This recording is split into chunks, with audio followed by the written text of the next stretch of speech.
Okay, welcome sa ating programa sa One on One with Chris Angie. Kamusta po mga kalalawigan? At nandito po ako sa bahay ng ating pampansang bayani, Gatos ni Rizal.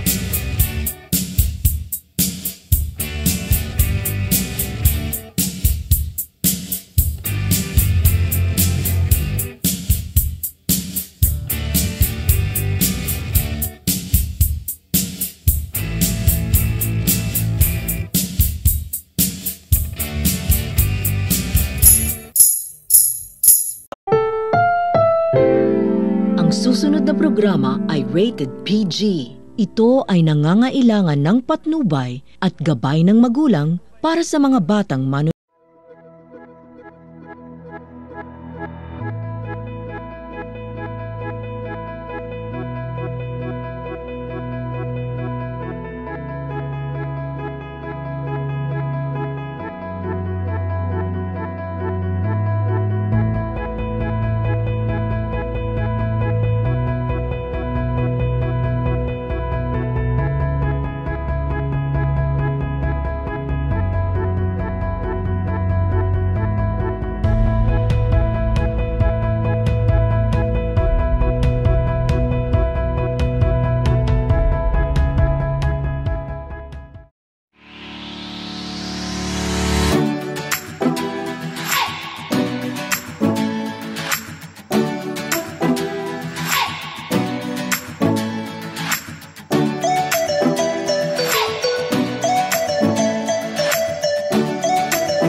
Isang magandang araw Pilipinas at sa lahat ng nanonood at tumatangkilik dito sa ating programang Pilipinas Love Ko To, #Calabarzon. Siyempre at mapapanood pa rin tuwing araw ng Lunes hanggang Sabado dito sa MyTV6.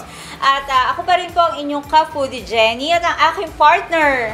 At syempre, ako pa rin na nag-iisang beauty sa sarili, Beautiful Apple. Nandito pa rin tayo ngayon sa Victoria, Laguna para ikilalanin ng isang business dito sa Victoria, ang Pasio de Bocadillos. Ayan, syempre Beshi, bago dito tayo magtungo sa ating bagong restaurant, kumbaga, ay pag-usapan natin yung mga nakaripas natin na episode. Yes. Syempre, kung gaano kasarap at gaano kagandang kumbaga, kung gaano kaganda yung pagtanggap sa atin ng ating bisita, diba? Talaga nung tinikman ko yung yung isang sushi nila.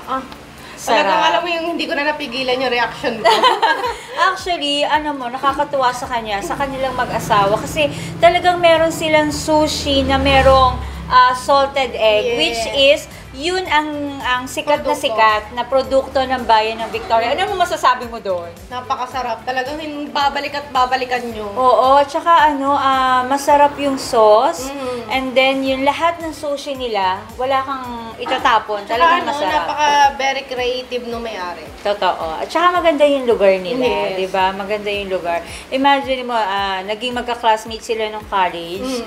Oo, HR, alam ko HR sila mga HRM parang student, ganyan. Tapos yun, nagkaroon sila ng collaboration tungkol sa paggano ng business hanggang sa naging mag-asawa.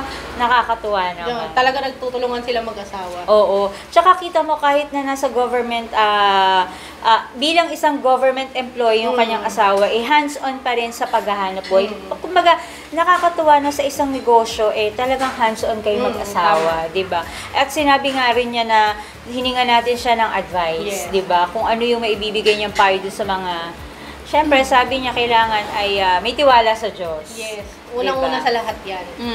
Ayan. At siyempre, partner, sa pagbabalik natin dito sa ating programa ay makakasama natin ang may-ari ng Pasio de Bocadillos. At saka kung ano-ano yung mga pinagsimulan ng business niya. Yan, partner. Dito pa rin sa ating programa, Pilipinas Love Ko To, #Calabarzon.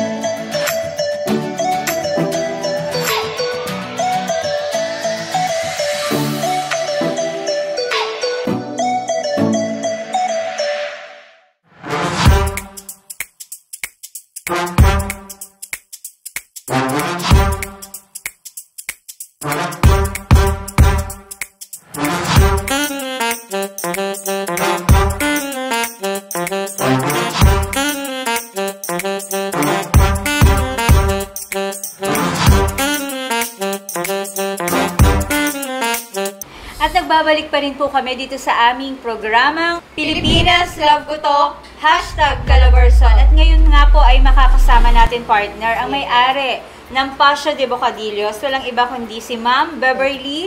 Ayan, Ma'am Beverly, bumati ka po muna sa ating mga Hi tagapanood. everyone! Welcome to Pasio de Bocadillos. Ayan. Talagang napakaganda. Kamusta naman si Ma'am Oo. Beverly? Ayos naman, lalong lumalaki nung nagtayo ka. Siyempre, kailangan, Oo. hands-on nyo po ba ang ano? So, kayo din po yung nagpe-prepare lahat. Nagpe-prepare. Siyempre, kailangan yan tikiman, di ba? Yes. Kailangan nyo yung tikman bawat lahat ng, tawag doon, lahat ng hinahanda niya. Ma'am, bago tayo magpunta sa Pasio de Bocadillos, ano po ba yung mga pinagkakaabalahan nyo before? Before kasi housewife ako, tapos nag-online. Nung pinakang-una kong naging business, nagbebenta ako ng cellphones, ganon. Tapos nagbebenta ako ng mga damit. Tapos nag-ukay din kami. Tapos, eto na. Nagtayo na Wow. ako. So, paano po naisip na magtayo ng gantong business? Kasi mahilig akong kumain. Yan. Dumadayo sa iba't ibang lugar. Since sabi ko, mahilig ako, ba't hindi ko siya gawing business? Tama naman. Kasi best partner, di ba yung ating mga dati, yung mga coffee lover naman. So, nagtatayo sila ng coffee shop. Ayan, di ba? So, partner, ano pa yung maitatanong mo kay Ma'am Beverly? Bakit ma'am naisip niyo na hindi coffee lang, gano'n? Hindi milk tea. Parang one-stop shop, parang ganon. Nandun na lahat. Kumbaga, Kumbaga, oo. hindi nalilipat yung mga customer. Kumbaga, na may drinks na, may pizza, may pasta, may rice meal. Para hindi na palipat-lipat. So, talagang dapat lahat dito na, all in one, di ba? Oo. So, Ma'am, bakit po, Pasio de Bocadillos? Kasi, actually, nahirapan kaming mag-isip ng pangalan kasi sa DTI. Pag may kapangalan, hindi pwede. Totoo. Ngayon, walang pumapasok na pangalan. Sabi ko, bakit hindi na lang ibang language? Sabi ko, baka sakaling pumasok. Tama. Ayun, kaya nabuo yung Pasio de Bocadillos. Ang ibig sabihin nun ay snack yard. Wow, kaya pala napakaganda naman yung lugar niyo. Ma'am, sinong nakaisip Ako din. ng design? Ako lang din. Oo, kasi nakakatawa. Lalo na yung mga plantitos at plantitas Yun dyan. din. Di ba, Plantita nga partner? din ako. Pag Oo. pumunta kayo sa bahay namin, puro halaman din. Lalo na nitong nag-pandemic. Libangan na din pag mamine sa online ng mga halaman. Tama. Di ba, Tsaka partner? napaka-fresh tingnan. Oo, kasi all white lang siya. And then, makikita mo dito ay green and white. Di ba? And yung mga ilaw nila talagang napakaganda. Parang, ang sarap talagang puntahan. Hindi Ma'am, siya masyado masakit sa mata. yes, partner. And partner, kamusta naman po yung yung mga, sino po ba yung mga laging nandito sa Pasio de Bocadillos? Mga teachers, madalas ang customers namin, may mga estudyante din. Pero mas marami kaming customers na medyo maiedad na. Ganon. Okay. So, Pero ilang taon na po si Magwa 1 year pa lang kami sa October 10. pandemic. oo, during pandemic din, no? So, kamusta naman po ang ang pagmamarket? Kasi 'di ba yung para kasing maganda dito talaga yung sa mga nagsisimula na ulit bumalik sa eskwelahan. So nung time na yun parang mas marami pa yung yung online na pasok. Paano niyo po mina-market? Oo, hinahandle po ang Sa marketing kasi, katulong ko yung mother ko. Mas marami siyang kakilala. Shout out kaysa kay sa- mother. Hi, mom. Talagang supportado si Oo. mother. Oo, kasi Kanina pa lang. 'di ba nung punta Actually, natin. siya yung nakaano sa marketing, hindi ako. Kasi ako medyo mahihiyain pa ako sa ganun eh. Siya Nakakatawa. maraming kakilala. Pero nung pandemic, ma'am, ano yung struggle ng nangyari sa Kasi during pandemic yung tinayo nyo tong business na to eh. Parang medyo okay na naman nung time na yun eh. Medyo yung tao nakaka-recover na din sa Correct. pandemic. nakakalabas-labas na tayo ng time na yun? Opo, nakakatuwa naman kasi family din yung katulong niya. Oo. Kasi si Mami napaka-hospitable. Talagang yung pasok namin dito kanina, parang talagang welcome na welcome, 'di ba? At nagulat pa nga si mother dahil Oo. kilala niya yung ating program. Oo, at dahil dyan, binabati natin ulit ang mga kasama natin dito sa My TV6. Yan ang aming program director, #manager, si Miss Pets Oka. At wag natin kalilimutan yung technical director natin si Boy at Tingka. Siyempre, ang aming videographer at photographer, si Simon. at ang ating taga-pilot, no? At ang aking poging-poging, no? Ang Si aking... Kuya Celso Gaco. Ayan, syempre ang aking PIO family. Syempre, ayan. Good morning. Magandang araw. Huwag natin kakalimutan ang ating station manager, si Sir Christopher Sandy. Yes, syempre. At alam mo ba ang aking nanay linggo-linggo talagang nag-aabang yan. Talagang kinukulit ko lagi si Ma'am Pets na, yung palabas ko, nanay ko, nakatutok na agad. Tsaka syempre sa asawa ko at anak ko. Ayan. At ma'am, ilan po ba ang tao ng pasyo? Kumbaga, ilan po yung nyo dito? Bali, 3 kami dito. 3 lang kami. So, anong oras po nagbubukas ang pasyo? Nag-open kami from 2 p.m. to 7 p.m. Minsan 8 p.m. pag marami pang tao. Pero ma'am, nagtatanggap kayo ng deliver? Parang Nagde-deliver. online? Mas malakas nga po yung deliverers namin kaysa sa mga okay. nagda-dine. Ayan. Ma'am, si Pasio de Bocadillos ba, inatanggap ng mga event? Pwede rin. Okay. Pwede rin kaming tumanggap ng mga event. Kahit dito, pwede rin. Oh, Pero sa may mga nangyari small na dito, ma'am, na gano'n. May mga nagbe-birthday, pero hindi naman yung talagang party. Oo. Parang dito lang nila sineselebrate, tama, no? Kasi nag-o-order na lang sila. Yan.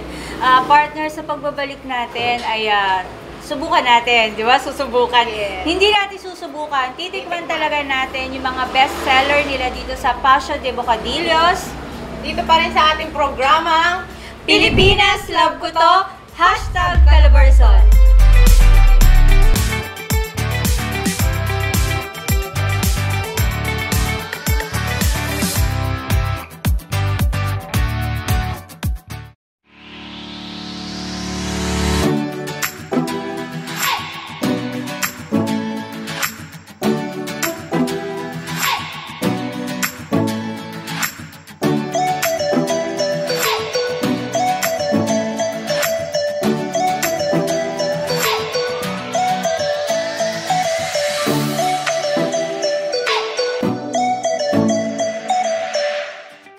At nagbabalik nga tayo dito sa programang Pilipinas, love ko to. #Calabarzon. Yan. At syempre, ngayon nga, partner. Beshi lagi. Partner. Kanina syempre, nagsimula na tayong introduce ang Pasio de Bocadillos. Syempre, hindi naman mawawala yung oras na to. Kumbaga ipakikilala natin talaga yung mga specialty o bestseller nila dito. Yes, ma'am. Bumati ulit kayo sa ating mga taga-subaybay. Hi everyone! Ayan, napapanood nyo si ma'am, no, sa My TV6. Ayan. Ma'am, sa dami ng hinanda mo, ano po dito yung unang bestseller mo dito sa Pasio? Carbonara siya. Ayan. Ito po yung carbonara Oo, niya. Carbonara. Ayan po ba ay, kasi nakakatuwa yung carbonara niya, hindi po siya tuyo. Di ba? Oo, siya, saucy siya, saucy. Nasa sauce yun. Yes, sobra siyang saucy. Ma'am, ikaw ang gumagawa niya. Yes. And then, mayroon siyang bits ng Ham. ham. Ham po, hindi Ham. siya bacon. Ham and Ham. bacon. Ham. Ham. So, may bits siya ng ham. Siyempre, alam naman natin kung paano gawin ang tawag doon, carbonara. Ma'am, meron po ba yung itlog? Wala siya. Kasi may napanood ako may itlog Diba? Kanya-kanya ng... Oo, kanya-kanya siya. Pero Siguro- nakakatawa. Pero siguro ang pinakalihim ni Ma'am Dan yung sauce. Oo, Yung sauce talaga. Oo, mukhang talaga Talagang yung sauce ni magkakatalo. ma'am. Yes, ma'am. Next po. Mojos. Ayun. Ayan. Grabe itong mojos niya, oh. Para ka na nakatikim sa isang fast food chain. Hindi natin pwedeng sabihin, baka magbayad tayo, eh. Alam mo na. So, ma'am, anong niya? So, ang kanyang pandip is mayonnaise. Mayonnaise. Mayonnaise lang pa, wala siyang garlic. Okay. Very good ka Pero dyan. may Walang ano pa sila, garlic. ma'am. May bang pagpipilian ng Oo, mga dip? ng dip. Wala. Mayonnaise lang talaga. Pero yung Mojos mismo, may customers na nagre-request na ng cheese powder, oo, ganun, may sour barbecue. cream, barbecue. Oo, tama. So, ito pong nasa harap natin ay ano pong flavor nito? Yan, lang, ano yan? regular? Original. Original po. Original. Okay, next po. Clubhouse. Okay, Clubhouse. Clubhouse. Alam naman natin ang Yes. ng Clubhouse. And then po, yan, meron tayong parang Adobo silog. Adobo Oo, silog. bestseller Yan. din yan. Ganito Sa po, rice. ganito po talaga siya pag, magkano po itong serving na to? Serving. 95 pesos na. Oh, hindi na lugi. Hindi na, sa mahal lang Hindi na bilihan lugi. niya. Oo, kasi ang dami niya, oh. Itlog pa lang, magkano Ang dami. na? Oh my God. Oo. Ng itlog. Sobra, no? Nakakaya. Yes, ma'am. And then yung ate... Pork silog. Pork Pork silog. silog. Next po. Chicken wings. Nako, ma'am, mabenta to sa hindi lang sa matanda, pampulutan din. Aminin Oo. mo yan, partner. Pati sa mga bata. Bigla niyang binalik sa bata, ayaw niya pampulutan. Actually, ano-ano po yung mga flavor na yan? Meron kaming 4 flavors ng Okay. chicken wings. Pero yung piniper namin, 3 flavors. Yan yung pinakang hinahanap sa amin. Wow. Garlic parmesan cheese, sweet sriracha, tsaka meron kaming soy garlic. Ano po yung Okay. isang flavor na wala dyan? Yung sweet chili. Ay, madali namang, kasi parang yun naman talaga yung flavor ng ano di ba, ng chicken wings. Next po, ang Aming ating merienda. cheeseburger. Okay, Cheeseburger. cheeseburger and Pizza, Hawaiian. ang pizza niyo po ba is Hawaiian lang po yung Meron flavor? kaming isa pang flavor, ham and cheese, at saka Hawaiian. Okay po. And then, syempre, ang ating love na love na. May mga pambara at may panulak. Panula. Ayan ang sinasabi niya, all in one. May panulak. Ano po yung, kasi nakakatuwa to, Ito. iba-ibang iba-iba. Fruit tea. Okay, Ano ma'am, po kayo meron na dito? rin. Yung tea niya kasi, hindi katulad ng tea doon na ginagamit sa milk tea. Ang tea na ginagamit dito, yung Ternate. Oo, yun Para na. mag-two-tone siya. Yes, tatanong ko nga bakit kasi tamo kahit na shake na siya, hindi siya nagbe-blend. Oo. Oo, kasi Ternate. yung Ternate ay healthy drinks din and healthy talaga sa katawan. Marami siyang idudulot na magandang marami idudulot Oo, sa katawan. maganda siya sa katawan, Next sa po. Ang aming bestseller sa milk tea, winter melon. Okay. May cream cheese siya. Okay, next po. Sa coffee, ang aming bestseller, caramel macchiato. Okay, yes. Uy, favorite na ng Favorite. Yung beshi ni At Mother. syempre, sa fruities, ang bestseller, green apple. Okay, Pati sa yan. mga drinks, ma'am, ilang flavors ang meron sa inyo? Sa drinks namin, sa fruities at saka sa fruit tea, meron kaming 5 flavors. Green apple, mango, strawberry, blueberry, and passion fruit. Okay, so yan, ang dami, nakakatuwa naman. Partner, bago tayo matapos ng ating interview kay ma'am, syempre, kailangan natin papasukin ang napakasipag na mother for all season. All season yan, no? Kaya ako sinabi all season kasi siya pala yung nagpapa-order. Oo. Siya yung nagde-deliver. Imagine ninyo, napakagagaan ng katawan ni Mami. Syempre, si Mami Rene. Mami Rene, halika rito po. Ayan. Ayan, Yan ang Mami yan. Bumati po kayo sa ating mga tagapanood. Hi! Hello! Kilala si Mother dito sa bayan ng Victoria. Ayan, sabi nga ni Ma'am Beverly kanina, siya hindi niya alam kung saan yung mga lugar, pero si Ma'am Rene. Yes. Ayan. Libot si Mother. Oo. Ma'am, anong sikreto ng pagiging maiglas ang katawan? Number 1, si Lord. Yeah, yes. Si Lord yung aming laging, siya ang aming sandigan. Kalakasan. Kalakasan. Tama. Very good. Sa kanya kami humihingi ng mga customer. Tama. Bago Yes. kami pumasok dito, Lord, ikaw na ang bahala. Ibibigay mo sa amin lahat ng tao. Yes. Na ipagkakaloob mo sa amin, dadalhin mo sa amin. Alam namin mahal mo kami. Ayan. Ako, napakaswerte talaga ng isang anak na meron siyang mami na ganyan. Kasi syempre, yung age ni mami, hindi mo akalain na makakatulong talaga sa negosyo na to, di ba? At mukhang napaka-friendly talaga ni ma'am. Tsaka hindi halatang 58 years old na si Mother. Oo, nako, yan. Ma'am, thank you sa pagsuporta. At Ayan, teka lang, dyan ka gusto ko lang, lang ma'am. din gusto ko lang din hingan si Ma'am ng advice para sa mga manonood na gusto rin Yes. magnegosyo dito. Bukod kay Ma'am Beverly na Oo, advice. mamaya hihingan Business din natin advice. si ma'am yan. Business advice po. Hello? Ang magiging Advice. advice ko sa inyo, una, yung kalinisan ng ating mga pagkain. Yes. At saka yung kailangan bago ka dumating sa ganitong business is i-welcome mo lagi yung mga napasok. Tapos, magti-thank you ka sa kanila sa mga napasok.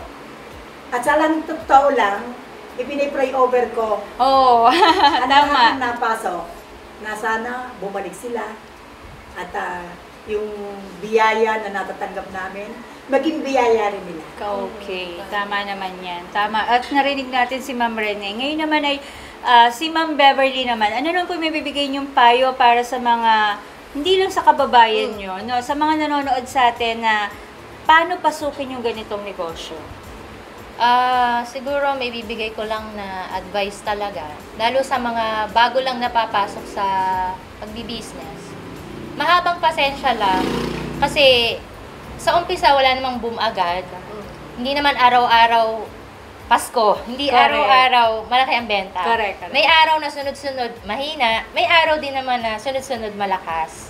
Kaya mahabang pasensya lang talaga. At saka dapat gusto mo yung ginagawa mo. Correct. Kasi hindi mo matsatsaga. Kumbaga, hindi mo pagtitiisan ng isang bagay kung hindi mo gusto. Tama. Yun. Tama. Yes, partner. Baka may maihahabol ko pang tanong kay Ma'am Yun na nga, Beverly. nakalimutan natin yung tanong kanina. Ilan ba ang kaya Ay, yes, oo. ng Pasha de Bocadillo? Kasi nagtanggal kami ng ng ibang upuan. Kaya nito hanggang 30. Oh, 30, oo.